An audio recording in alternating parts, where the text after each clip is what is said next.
the power of white supremacy or racial capitalism or colonialism or whatever you want to call it is to splinter groups, right? This was the big tactic in India, divide and conquer, right? There are only a few thousand soldiers, British soldiers in India, in a country of hundreds of thousands, but they were able to go in little splinter groups everywhere, and they broke up this big collective. They were collectively organized against the British, and so they splintered them by promising this to this person, that to that person. They were able to use that to splinter India and colonization, and that happened in the commission, right? You saw commissioners being picked off one by one. You saw the committees being picked off one by one.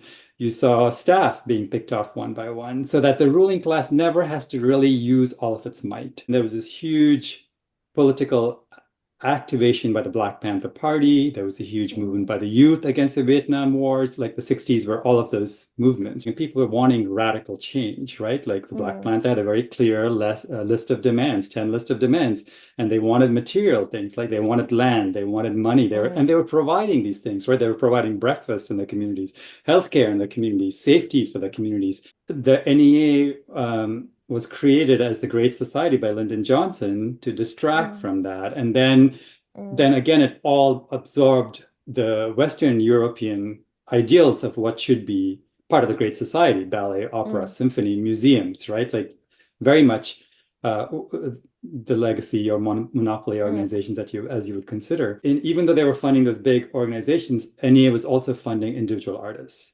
And so there was a conservative backlash. They didn't want individual artists doing resistance work. So they stopped funding individual artists, because then you could censor and control what the resistance work was happening in the artists, right? You could prevent the artists from working with the communities, the splintering, right, that they were doing in colonial practices. Like they started splintering the artists. It's like a metaphor for what's happening in Nashville. Now you have to do the fiscal agency, da da da da da da da da da da. You can only be funded for these 6 months.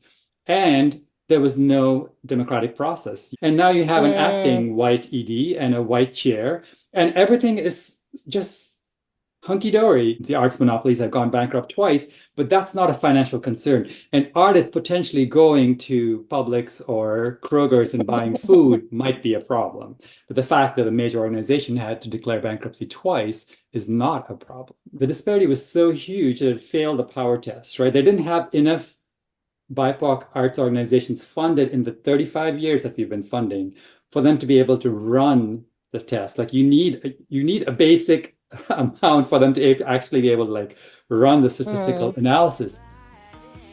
You're listening to Public Comments, an arts equity radio show on WXNA.